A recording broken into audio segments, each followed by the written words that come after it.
Hi everybody, Dr. Snyder here. This time, this screencast is going to talk about how to go about calculating your confidence intervals for proportions.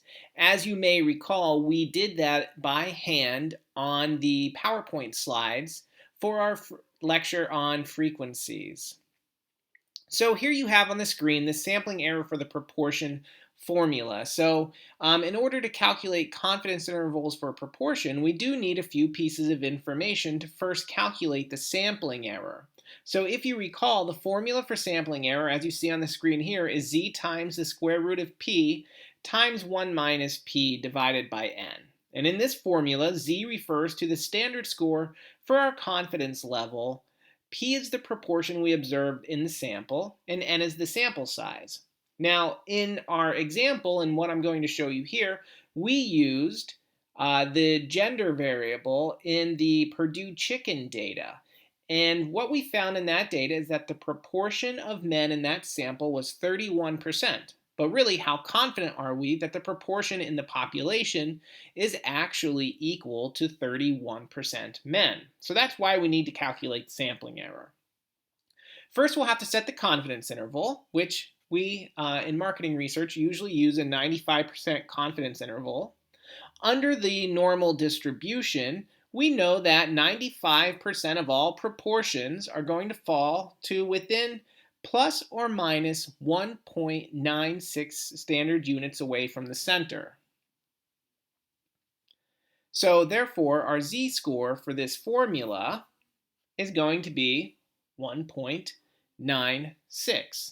The proportion, p, is equal to 0.31, and our sample size is 188.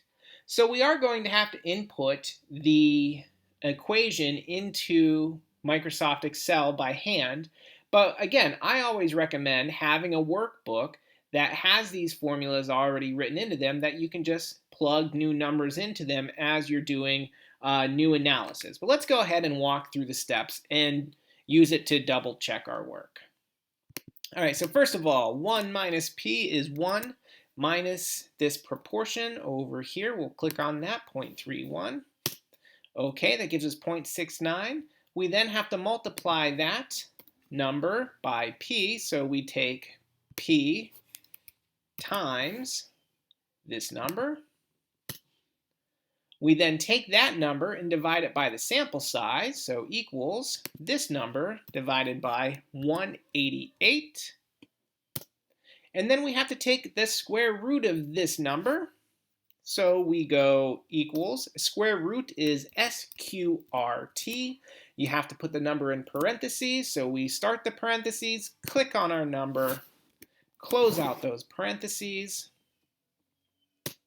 and hit enter. And then the last thing we do at this step of the process for calculating the sampling error is multiply by z, which is 1.96, so equals this number times 1.96.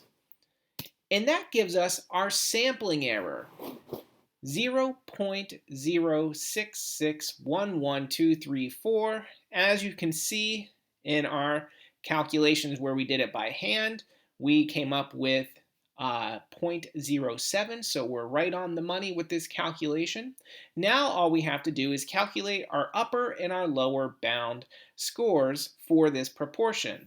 So the upper is equal to the proportion plus this error.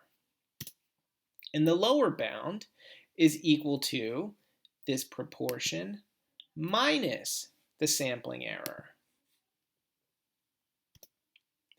And so what this tells us is that although our sample proportion was 31% men, we are 95% confident that the proportion of men in the population is somewhere between 0.24 and 0.38. And when we go back to the PowerPoint slides to double check our work, we see that in fact we calculated this confidence interval appropriately.